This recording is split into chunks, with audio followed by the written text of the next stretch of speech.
Police Lieutenant General Jose Melencio Corpus Anatates Jr. na itinalaga sa katungkulan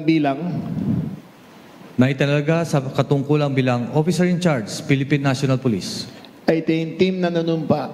Ay taintim na nanunumpa. Natutuparin ko ng buong husay at katapatan Natutuparin ko ng buong husay at katapatan sa abot ng aking makakaya sa abot ng aking makakaya ang mga takdang gagampanin ang mga takdang gampanin ng aking bagong katungkulan. ng aking bagong katungkulan.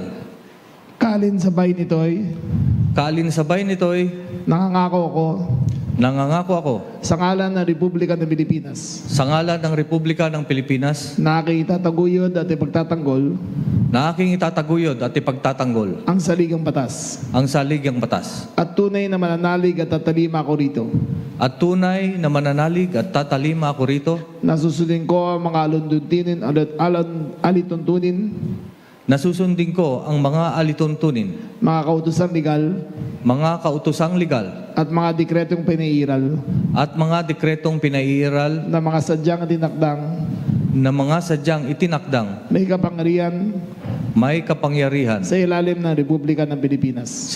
ng Republika ng Pilipinas.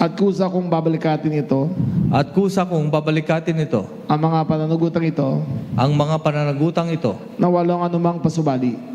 na walang anumang pasubali o hangaring umiwas. Kaya nawa ako ng Diyos. Siya nawa ako ng Diyos. Pinabati kita.